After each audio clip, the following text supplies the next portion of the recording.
नमस्कार दोस्तों, मैं विजय तिवारी। स्वागत है आपका हमारे YouTube channel the books society में, जहां हम आज की क्लास में सब्जेक्ट कोड बीपीएससी 142 के चैप्टर नंबर 9 को डिस्कस करेंगे।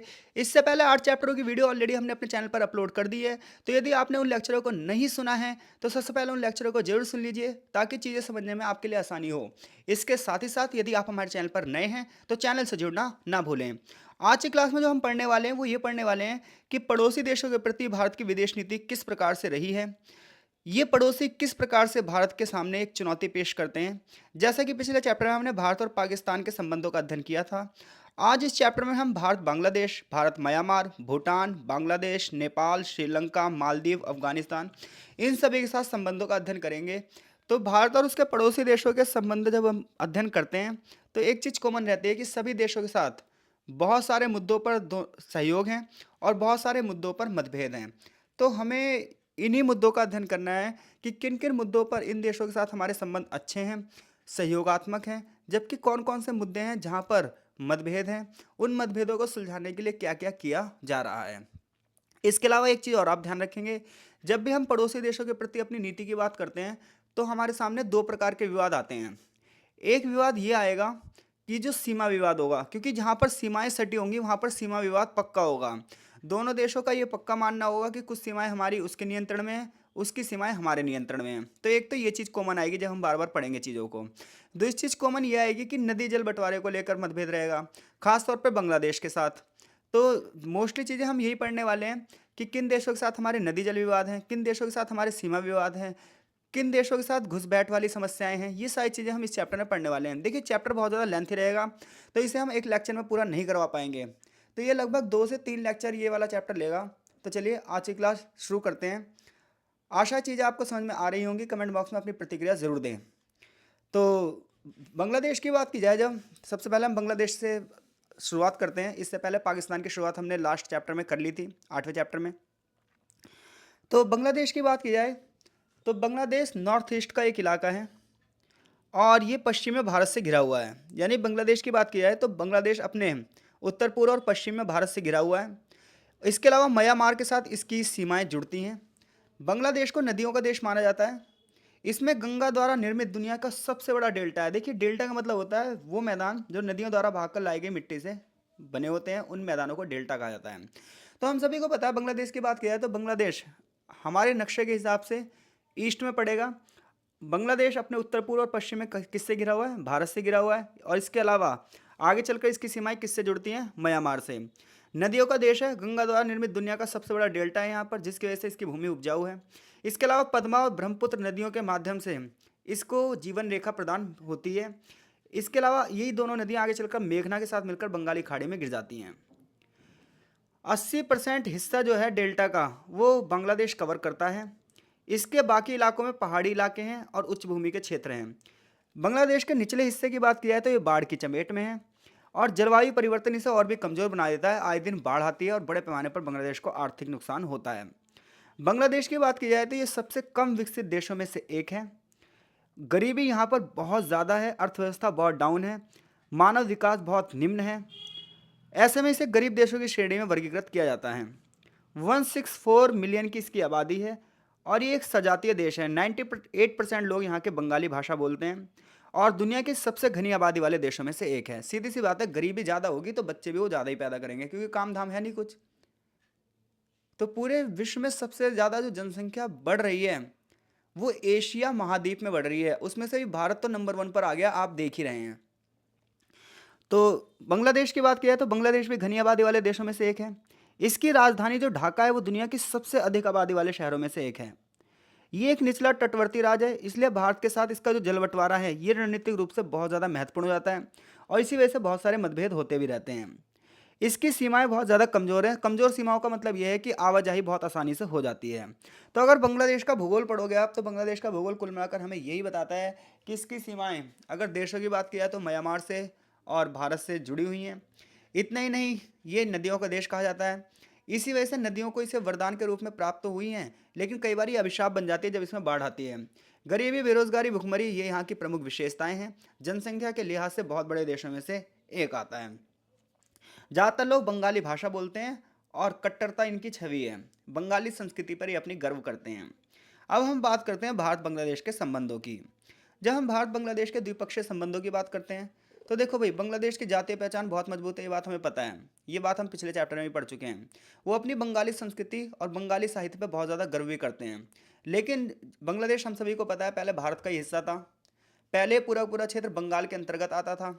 और 1905 में जो भारत का गवर्नर जनरल था, उसका नाम था लॉर्ड कर्जन। लॉर्ड कर्जन बहुत ही खूंखार बंदा था। वो देश बांटने की नीति करता था, बांटो और राज करो की नीति पर चलता था।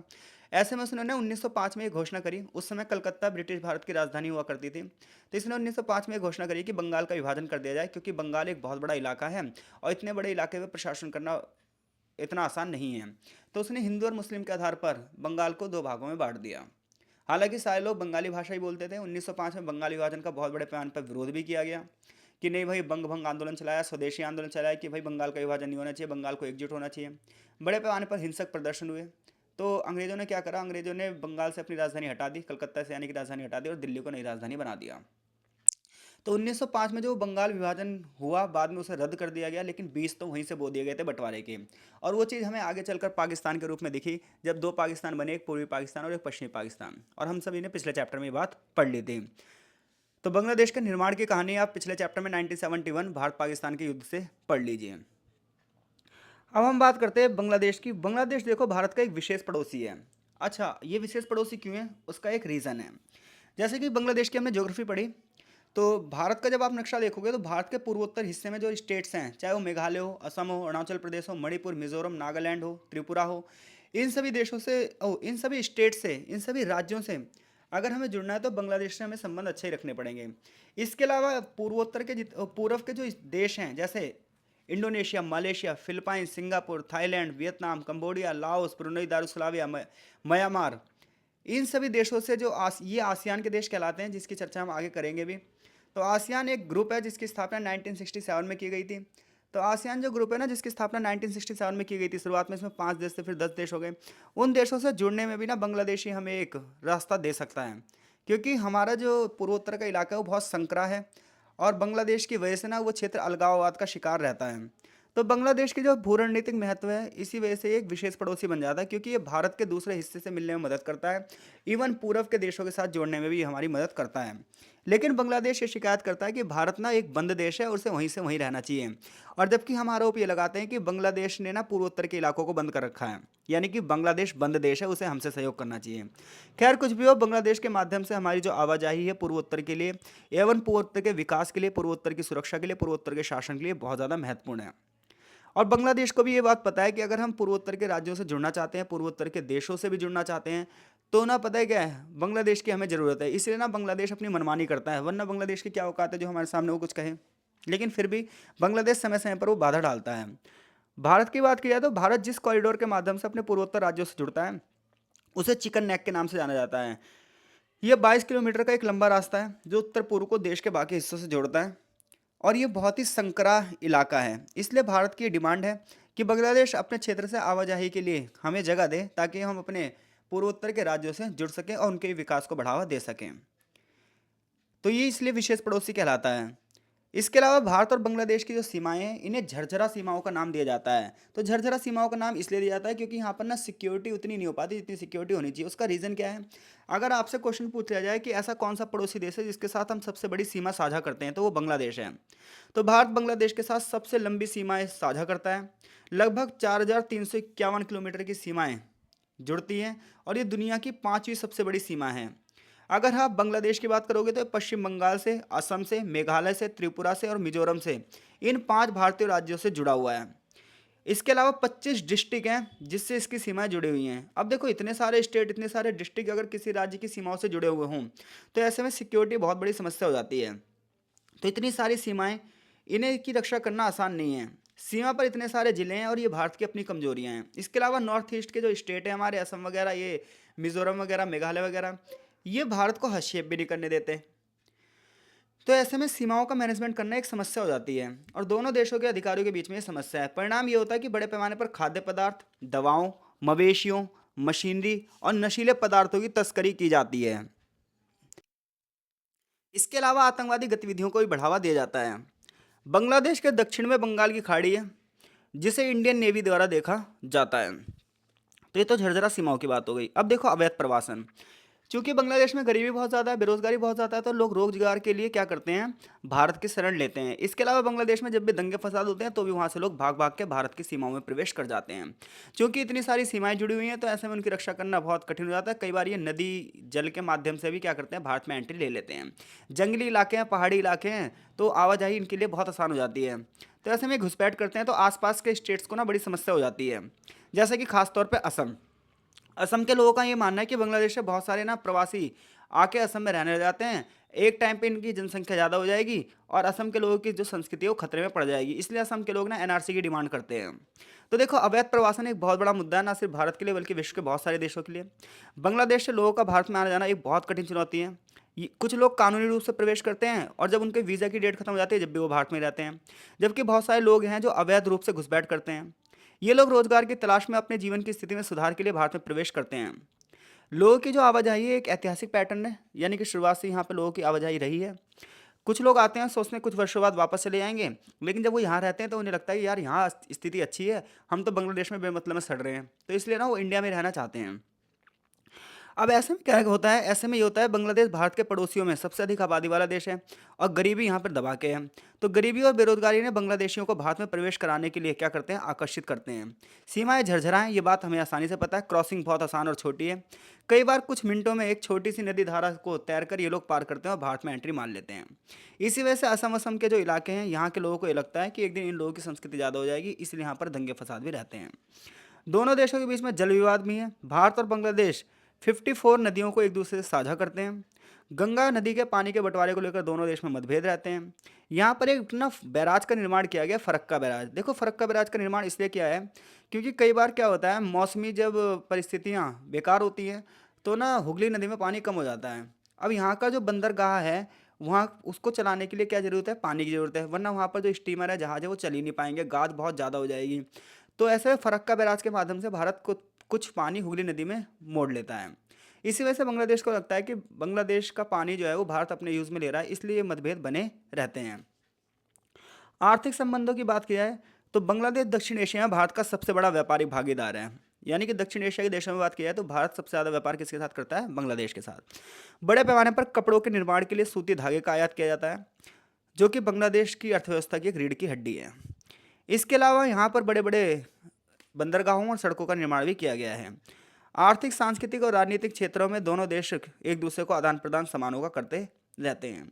इतने नहीं, दोनों देशों के बीच में 2015 के बाद से तो और भी ज़्यादा आर्थिक विकास हुआ है। 2017 तक भारत का जो प्रत्यक्ष विदेशी निवेश था वो 3 बिलियन अमेरिकी डॉलर था और 2015-16 में ये लगभग लगभग उस समय 88 मिलियन डॉलर था। यानी कि 2015-16 में 88 मिलियन डॉलर था और 2017 में देखोगे तो 3 बिलियन अमेरिकी डॉलर हो गया। इससे पता चलता है कि कितना ज़्यादा व्यापार बढ़ा है। आगे आप अगर देखेंगे 2016-17 में भारत का जो निर्यात था वो 4.4 बिलियन डॉलर था और बांग्लादेश से जो सामान हम खरीदते थे वो 672 मिलियन डॉलर था, जिससे पता चलता है हम कितना सारा माल एक्स्ट्रा उसे एक्सपोर्ट करते हैं, जो कि हमारे व्यापार संतुलन में है। क्योंकि देखो अगर हम ज़्यादा चीज़ों का एक्सपोर्ट करते हैं और कम चीज़ों का इंपोर्ट करते हैं तो व्यापार संतुलन हमारे पक्ष में होता है। लेकिन हमने चीन वाले चैप्टर में ये पढ़ा था कि चीन से हम क्या करते हैं, निर्यात कम करते हैं, यानी कि एक्सपोर्ट कम करते हैं, इंपोर्ट ज़्यादा करते हैं, इसलिए व्यापार असंतुलन में रहता है। ये तो बात हो गई आर्थिक संबंधों की। सुरक्षा चिंताओं की बात की जाए तो भारत बांग्लादेश में बहुत सारे समस्या हैं।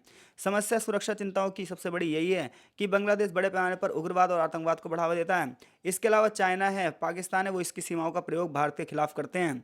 इसके अलावा भारत के जो नॉर्थ ईस्ट में दंगे फसाद होते हैं, उन दंगे फसादों को कई बार बांग्लादेश बढ़ावा देता है। बड़े पैमाने पर जो वहाँ के विद्रोही हैं उन्हें अपने देश में शरण देता है। तो इस प्रकार से ना बांग्लादेश सुरक्षा का भी एक बहुत बड़ा मुद्दा है, जिसकी वजह से भारत और बांग्लादेश के संबंध कई बार खराब रहते हैं। 2008 के बाद से संबंधों की बात की जाए तो देखो 2001 से लेकर 2006 तक भारत और बांग्लादेश के संबंध ज़्यादा अच्छे नहीं थे। उसका रीज़न ये था, बांग्लादेश में जो मंत्री थी वो थी बेगम खालिदा। और ये जो बेगम खालिदा थी ना, ये जमात इस्लामी संगठन की थी, एक कट्टरपंथी नेता थी और इसने ना भारतीय संबंधों के साथ ज़्यादा बढ़ावा नहीं दिया। लेकिन 2006 के बाद शेख हसीना की सरकार आई, आवामी लीग की सरकार आई। शेख हसीना मुजीबुर रहमान की जो थी बेटी थी। तो ये कृतज्ञ नहीं है, ये जानते हैं कि बांग्लादेश की आज़ादी में भारत ने कितनी बड़ी भूमिका निभाई थी। तो शेख हसीना की जो भारत में यात्रा हुई उसके बाद भारत और बांग्लादेश के संबंध बहुत अच्छे हुए। वर्तमान में जो नरेंद्र मोदी की एनडीए वाली जो सरकार आई है, इसने तो शेख हसीना के साथ बहुत सारे समझौतों पर ध्यान दिया है, बहुत सारे समझौतों को साइन किए हैं और विवादों को सुलझाने के लिए भी लगातार बैठकें करी हैं।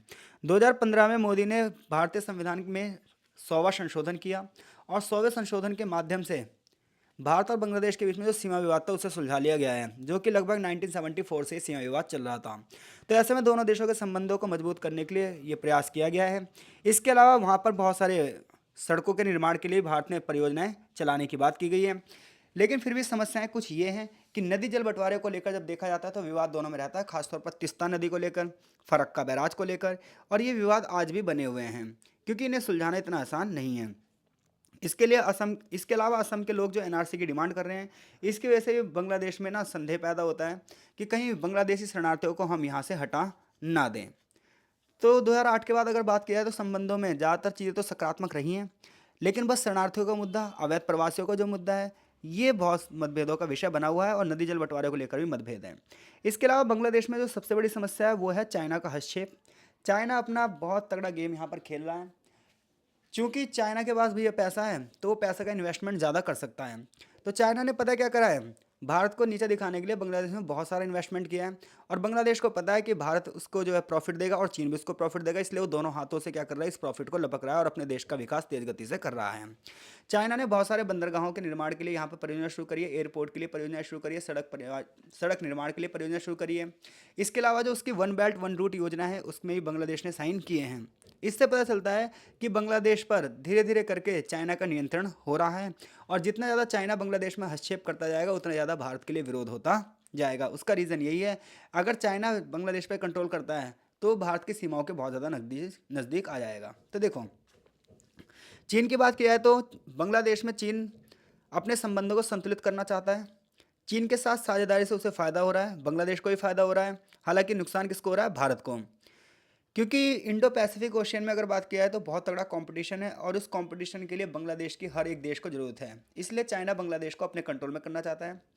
बांग्लादेश ने दशकों से भारत के खिलाफ ये शिकायतें रखी हैं कि भारत ना जो विशेष सुविधाएं वो खुद ले रहा है और बांग्लादेश की तरफ उतना ध्यान नहीं दे रहा जितना ध्यान देना चाहिए, खासतौर पर नदी जल बंटवारे को लेकर। तो इसी वजह से ना चाइना बहुत ज़्यादा नज़दीक आ रहा है, क्योंकि ब्रह्मपुत्र नदी के पानी को लेकर जो है चीन, वो बांग्लादेश में अपना चाइना कार्ड खेल रहा है। चीन की बात की जाए तो चीन बांग्लादेश को बहुत आसानी से सॉफ्ट लोन दे रहा है, बुनियादी ढांचे का निर्माण कर रहा है, इन्वेस्टमेंट कर रहा है और ये कह रहा है कि हम आपके आंतरिक मामलों में हस्तक्षेप नहीं करेंगे।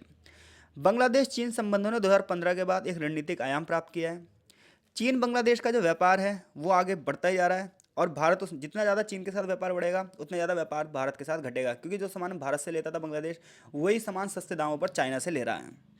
और लेकिन बांग्लादेश ये बात भूल गया है कि 40 सालों तक उसे संभाला किसने था, भारत ने। बांग्लादेश चीन की वन बेल्ट वन रूट योजना का हस्ताक्षर करता है। चीनी राष्ट्रपति शी जिनपिंग ने 2016 में ढाका का दौरा किया था और 24 अरब अमेरिकी डॉलर का इन्वेस्टमेंट किया था। लगभग 27 समझौतों पर साइन किए थे। इसके अलावा 13.6 अरब डॉलर के निवेश करने का उसने वायदा भी किया था। बांग्लादेश चीन संबंधों की बात की जाए तो बांग्लादेश चीन संबंधों के सुरक्षा पहलू भी हैं जिन्हें भारत अनदेखा नहीं कर सकता है, क्योंकि जितने चीन क्या कर रहा है, बड़े पैमाने पर हथियारों को बांग्लादेश को निर्यात कर रहा है। और चीन के साथ अगर बात की जाए तो बांग्लादेश व्यापार में सबसे आगे बढ़ गया है, यानी कि पाकिस्तान के बाद अगर चीन किसी को सबसे ज़्यादा हथियार बेचता है तो वो बेचता है बांग्लादेश को। चीन जितना भी हथियार बेचता है उसका 20% हिस्सा बांग्लादेश को बेचता है। ढाका को 5 समुद्री गश्ती जहाज, 2 पनडुब्बियां, 16 लड़ाकू जेट और 44 टैंक तक इसने दिए हैं। तो देखा जाए तो बांग्लादेश की जो सैन्य प्रणाली है वो कुल मिलाकर चीनी हथियारों पर निर्भर है। तो ये भारत और बांग्लादेश के संबंधों की पृष्ठभूमि है जो हमारे कोर्स में दी गई है। हालांकि इन चीज़ों को पढ़ा जाए तो और भी बहुत सारे पॉइंट्स निकलते हैं जब आप एडवांस किताबों से इन्हें पढ़ते हो, लेकिन फिर भी मैं उतनी चीज़ें बता रहा हूँ आपको जो आपके कोर्स में है, क्योंकि चीज़ें ज़्यादा बताने लग गए तो 2 से ढाई घंटे का एक लेक्चर होता है कम से कम। तो आई होप सो भारत और बांग्लादेश के संबंध किन चीज़ों को लेकर अच्छे हैं और कहाँ पर दोनों देशों के बीच में मतभेद हैं, अगर ये क्वेश्चन आता है तो आप इस क्वेश्चन का आंसर देने में सक्षम हैं। आगे चैप्टर में भारत और म्यांमार के संबंधों का अध्ययन करवाया गया है। तो यहाँ पर भी सबसे पहले म्यांमार की ज्योग्राफी बताई गई है। तो म्यांमार की अगर बात करो तो भारत के पूर्व में ये देश है और भारत के पूर्वोत्तर राज्यों से इसकी सीमाएं साझा होती हैं। यहाँ पर इरावदी नदी है जिसके परिणाम स्वरूप यहाँ की जो भूमि है वो बहुत ज़्यादा उपजाऊ है। इसे म्यांमार का दिल भी कहा जाता है, किसको, इरावदी नदी को। इसके अलावा ये बहुत ही संवेदनशील इलाका है क्योंकि ये पहाड़ों से घिरा हुआ इलाका है। 53 मिलियन से अधिक यहाँ पर जनसंख्या रहती है और बांग्लादेश और भारत इसके पड़ोसी देश हैं।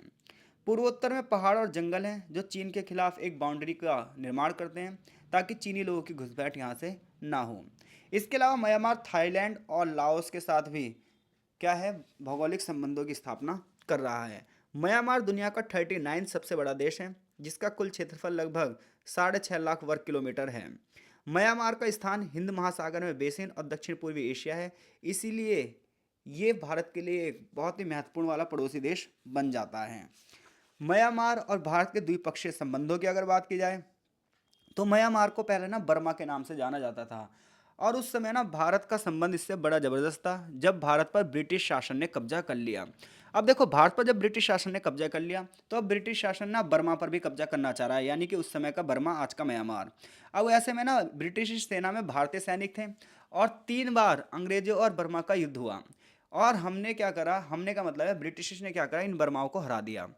तो ऐसे में आज के जो म्यांमार के लोग हैं ये भारत को संदेह की दृष्टि से देखते हैं कि भाई इतिहास में आपने अंग्रेजों के साथ मिलकर हमारी दुर्दशा की थी। हालांकि भारत जब आज़ाद हुआ तो पंडित जवाहरलाल नेहरू ने म्यांमार के नेता से मिलकर ये वायदा किया कि हमारी नीति वैसी नहीं थी, वो ब्रिटिश की नीति थी, हम तो सहयोग के मुद्दे पर चलना चाहते हैं। लेकिन 1962 में म्यांमार में एक सैनिक तख्तापलट हुआ और वहाँ पर सैन्य शासन को बढ़ावा मिला, जिसके बाद भारत और म्यांमार के संबंधों में कड़वाहट का दौर शुरू हुआ। अब हम ये जानते हैं कि म्यांमार से हमें संबंध बनाने की जरूरत क्यों है। तो सबसे पहला है रक्षा के क्षेत्र में, यानी कि सामरिक महत्व। 1992 में भारत म्यांमार के साथ संबंधों को फिर से स्थापित करने की कोशिश कर रहा है। उसका कारण यह है कि भारत आसियान के देशों के साथ जुड़ना चाह रहा है, यानी कि आसियान के जो देश हैं, इंडोनेशिया, मलेशिया, फिलिपाइन, सिंगापुर, इन सभी देशों के साथ जुड़ने के लिए हमें म्यांमार की बहुत ज़्यादा ज़रूरत है। इसीलिए भारत ने म्यांमार के साथ बहुत सारे संबंधों को तलाशना शुरू किया है। तो अपनी सुरक्षा के लिए, आसियान के देशों के साथ जुड़ने के लिए, चीन की घुसपैठ को रोकने के लिए, बांग्लादेश की घुसपैठ को रोकने के लिए म्यांमार हमारा एक खास पड़ोसी देश हो जाता है। यानी कि देखो, पड़ोसी देशों की बात की जाए तो इनसे संबंधों को स्थापित इसलिए किया जाता है ताकि बाहरी शक्तियाँ कोई इसमें हस्तक्षेप ना करके। अगर क्योंकि बाहरी शक्ति इसमें हस्तक्षेप करेंगी तो क्या होगा, वो भारत के खिलाफ ही होंगी। मान लीजिए चाइना म्यांमार पे कंट्रोल कर ले तो क्या हो जाएगा, चाइना की जो सीमाएं हैं, चाइना की जो सेनाएं हैं, ये क्या होगा, एक तरफ से तिब्बत की तरफ से भी भारत को कंट्रोल कर लेंगी, म्यांमार की तरफ से भी कंट्रोल कर लेंगे, बांग्लादेश की तरफ से भी कंट्रोल कर लेंगी। इसलिए भारत की ना चिंता बहुत ज़्यादा है। अब देश के लोग पता है क्या कहते हैं, हमें ये चीज़ चाहिए, हमें वो चीज़ चाहिए। वो इन्हें इंटरनेशनल पॉलिटिक्स के बारे में पता होता नहीं है कि एक सरकार को इतने सारे वर्क करने होते हैं। यहाँ बैठकर नेहरू को कोई गाली दे रहा है, कोई राहुल गांधी को गाली दे रहा है, कोई मोदी को गाली दे रहा है, लेकिन उन्हें चीज़ें, उनसे कहा जाए तुम प्रधानमंत्री बनोगे तो क्या करोगे, तो उनकी ना आवाज़ बंद हो जाएगी, क्योंकि उन्हें थोड़ी पता है इंटरनेशनल रिलेशनशिप क्या है। तो इसलिए जो पढ़े लिखे लोग हैं ना, उन्हें अवेयरनेस फैलानी चाहिए जनता में, और आप लोगों का भी यही काम होना चाहिए कि आप जनता में अवेयरनेस थोड़ी सी फैलाओ। तो भारत और चीन के बड़े पैमाने पर म्यांमार का जो स्थान है वो भू सामरिक महत्व की स्थिति को उत्पन्न करता है। भारत के 4 पूर्वोत्तर राज्य हैं जो म्यांमार के साथ सीमाओं को साझा करते हैं और इन सीमाओं की वजह से यहाँ पर भी बड़े पैमाने पर बांग्लादेश की तरह जानवरों, विद्रोहियों की बड़े पैमाने पर आवाजाही होती है और बड़े पैमाने पर लोगों की तस्करी की जाती है, मानव तस्करी की जाती है, नशीले पदार्थों की तस्करी की जाती है। इसके अलावा मुद्दा ये उठ रहा है कि चीन ये चाहता है कि बांग्लादेश, चीन, भारत, म्यांमार, इन चारों देशों को जोड़ने के लिए एक सड़क का निर्माण किया जाए ताकि चारों देश व्यापार में भागीदारी कर सकें। संक्षेप में बात किया तो म्यांमार खुद को भारत, बांग्लादेश, चीन और थाईलैंड के बीच संपर्क का केंद्र मानता है, इसलिए वो चाहता है इन सभी देशों से उसको प्रॉफिट हो। लेकिन म्यांमार की बात की जाए तो म्यांमार को उतना महत्व नहीं मिल रहा है हमेशा, जितना महत्व उसे हमेशा मिलना चाहिए। इसलिए म्यांमार के बारे में एक कथन है कि ये कम आंका गया पड़ोसी है, यानी कि है तो ये बहुत ज़्यादा महत्वपूर्ण, लेकिन इसकी तरफ उतना ध्यान नहीं दिया गया जितना ध्यान देना चाहिए था। तो ऐसे में भारत के लिए म्यांमार बहुत ज़्यादा महत्वपूर्ण है, जिसको कुछ पॉइंट्स में यहाँ बताया गया है। अगर हमें पूर्वोत्तर भारत में शांति स्थापित करनी है, जैसे कि असम, मेघालय, मणिपुर, मिजोरम, नागालैंड, त्रिपुरा, इन क्षेत्रों में अगर हमें शांति स्थापित करनी है तो हमारे ना म्यांमार के साथ संबंध अच्छे होने जरूरी हैं, क्योंकि अगर म्यांमार से हमारे संबंध अच्छे होंगे तो हम अपने सैनिक ठिकाने म्यांमार में भी स्थापित कर सकते हैं और उन स्टेटों पर हम कंट्रोल कर सकते हैं। और अगर म्यांमार से हमारे संबंध खराब होंगे तो पता क्या होगा, विद्रोही म्यांमार में जाके शरण ले लेंगे और जिसकी वजह से हमारे हाथ से वो निकल जाएंगे। इसके अलावा बांग्लादेश एक अड़ियल पड़ोसी है, वो अपनी बात पे अड़ा रहता है, कई बार हमें ना रास्ता देने के लिए मना कर देता है। तो अगर म्यांमार से हमारे संबंध होंगे तो हमें बांग्लादेश पर निर्भर होना नहीं पड़ेगा। इसके अलावा म्यांमार से जो दालें मिलती हैं ना वो बहुत सस्ती मिलती हैं, तो ऐसे में दालों की आपूर्ति करने में ना म्यांमार एक बहुत बड़ी भूमिका निभा सकता है और हमारा देश खाद्यान्न में थोड़ा सा आत्मनिर्भर भी है। लेकिन अगर म्यांमार से हमारे संबंध अच्छे हो जाते हैं तो वो चीज़ें थोड़ी सी हमें सस्ती मिल जाएंगी। इसलिए भारत पता क्या कर रहा है, म्यांमार में बेसिक इंफ्रास्ट्रक्चर और एनर्जी के क्षेत्र में इन्वेस्टमेंट कर रहा है। वहाँ पर एक बंदरगाह का भी निर्माण करवा रहा है। इसके अलावा रक्षा के क्षेत्र में भारत म्यांमार को पता क्या दे रहा है, रूस निर्मित पनडुब्बियां दे रहा है, ताकि म्यांमार भी अपने रक्षा क्षेत्र में आत्मनिर्भर हो सके। दोनों देश की सेनाएं नौसैनिक संयुक्त अभ्यास भी करती हैं। इसके अलावा भारत म्यांमार में अपने ठिकाने भी स्थापित करना चाहता है। 2015 में भारतीय सुरक्षा बलों ने म्यांमार में नागा विद्रोह के खिलाफ सर्जिकल स्ट्राइक भी की थी। यानी कि नागा विद्रोहियों से निपटने के लिए म्यांमार ने भारत का साथ दिया था। तो इसलिए हम समझ सकते हैं कि म्यांमार कितना ज़्यादा महत्वपूर्ण हमारा पड़ोसी देश है, लेकिन उसके साथ उतने संबंधों को आंका नहीं गया था जितना ज़्यादा ये महत्वपूर्ण है। आसियान की बात किया तो आसियान देशों का हिस्सा है म्यांमार। यानी कि आसियान में जो 10 देश हैं, Indonesia, Malaysia, Philippines, Singapore, Thailand और फिर वियतनाम, कंबोडिया, लाओस, ब्रुनई दारुसलाविया और म्यांमार। तो म्यांमार आसियान का देश है। और भारत ने 1994 में एक नीति शुरू करी थी, लुक ईस्ट की नीति। आजकल उसे एक्ट ईस्ट की नीति के नाम से जाना जाता है। तो अगर हमें आसियान के देशों के साथ संबंधों को स्थापित करना है तो म्यांमार से आर्थिक संबंधों को हमें बढ़ावा देना पड़ेगा। इसलिए भारत, म्यांमार और थाईलैंड 1360 किलोमीटर की सड़क निर्माण का विकास कर रहे हैं, ताकि तीनों देशों की कनेक्टिविटी और भी ज़्यादा बढ़ सके। लेकिन भारत और म्यांमार के बीच में जो संकट की मुद्दा है वो है रोहिंग्या संकट। म्यांमार की एक ऐसी जनजाति रोहिंग्या जिसे म्यांमार के लोग मान्यता नहीं देते हैं और उनका शोषण करते हैं। वहाँ की सेना उन्हें डराती है, धमकाती है, मारती है, पीटती है और शोषण करती है। इस वजह से रोहिंग्या भारत की ओर भागकर आते हैं। तो भारत ने रोहिंग्या संकट पर एक अच्छी लाइन चलाई है। 2017 के बाद लगभग 7 लाख रोहिंग्या मुस्लिम जो हैं, उन्हें म्यांमार सरकार द्वारा मान्यता प्रदान नहीं दी गई है और ये सेना के क्रूरता की वजह से भाग गए हैं। हालांकि भारत इसके लिए म्यांमार से बातचीत कर रहा है कि इन रोहिंग्याओं को वो अपने क्षेत्र में वापस ले। क्योंकि ये बात ये नहीं कि रोहिंग्या हैं, बात यह है कि ये हैं तो इंसानी, तो मानवता के दृष्टिकोण से इन्हें देखा जाता है। मोदी ने कहा भी है कि भारत रखाइन प्रांत में चरमपंथी हिंसा की म्यांमार की चिंता को साझा करता है और इस हिंसा को खत्म करने के लिए भारत पूरी तरीके से प्रतिबद्ध है। और अगली जो समस्या है वो है चीनी छाया। जो जैसे कि बांग्लादेश के ऊपर थी, वैसे ही म्यांमार के ऊपर भी चीन की काली छाया पड़ चुकी है। चीन की छाया जितनी ज़्यादा गहराती जाएगी, भारत के लिए उतनी ज़्यादा समस्या बढ़ती जाएगी। क्योंकि चीन चाहता है कि इस क्षेत्र में भी वो क्या करें, राजनीतिक, आर्थिक और व्यापारिक मामलों में हस्तक्षेप करें। इसके लिए वो यहाँ पर भी सॉफ्ट लोन जैसी नीतियाँ चला रहा है। अरुणाचल प्रदेश के कुछ हिस्सों पर चीन का नियंत्रण है, जिसे चीन अपना हिस्सा बताता है और भारत अपना हिस्सा बताता है, जिसके लिए दोनों देशों में मतभेद है। और ये 1962 के भारत चीन युद्ध से ही है, जो कि हमने चीन वाले चैप्टर में पढ़ा था। इसलिए चीन चाहता है कि वो भारत के पूरे पूर्वोत्तर इलाके पर नियंत्रण करने के लिए म्यांमार को भी अपने कंट्रोल में कर ले। इसीलिए चीन ने बांग्लादेश के चटगांव में एक महत्वपूर्ण सैन्य बिंदु बनाया है और इसी माध्यम से वो म्यांमार के साथ जुड़ना चाहता है। इतना ही नहीं, चीन ने बड़े पैमाने पर कई करोड़ डॉलर इन्वेस्टमेंट किए हैं म्यांमार में, ताकि वो उसके इंफ्रास्ट्रक्चर को विकास कर सके, उसके बंदरगाहों का विकास कर सके। जैसे कि यहाँ लिखा है यूनान प्रांत में, यानी कि वहाँ की एक जगह यूनान प्रांत, जहाँ पर क्यूकू कुनमिंग के बीच 1.5 बिलियन अमेरिकी डॉलर की तेल और गैस पाइपलाइन के लिए चीन ने इन्वेस्टमेंट किया है। और म्यांमार भी चीन के कब्जे को स्वीकार करता है। चीन को संतुलित करने के लिए भारत के साथ घनिष्ठ संबंध वो बनाना चाहता है। तो म्यांमार अगर भारत के संबंध अच्छे होते हैं तो हम चीनी घुसपैठ को रोक सकते हैं। ये बात दोनों देश के मंत्री जानते हैं। तो अभी तक हमने बांग्लादेश और म्यांमार के संबंधों का अध्ययन किया। आगे चैप्टर में भूटान के बारे में बताया गया है, जिसकी चर्चा हम अगले लेक्चर में करेंगे। आई होप सो बांग्लादेश और म्यांमार के साथ अगर आपके साथ संबंध आते हैं तो सबसे पहले क्या बताओगे, उनकी भौगोलिक स्थिति बताओगे कि वो क्षेत्र किस प्रकार से भारत के लिए महत्वपूर्ण है। फिर बताओगे सहयोग के मुद्दे कहाँ कहाँ पर हैं। फिर मतभेद के मुद्दे बताओगे कहाँ कहाँ पर है। और चीन किस प्रकार से दोनों देशों के बीच में संबंधों को खराब कर रहा है। तो आज के लेक्चर में इतना ही चीज़ें समझ में आ रही हैं, नहीं आ रही हैं, कमेंट बॉक्स में अपनी प्रतिक्रिया जरूर दीजिए। मिलते हैं आपसे नेक्स्ट चैप्टर में, तब तक के लिए आपका बहुत बहुत धन्यवाद।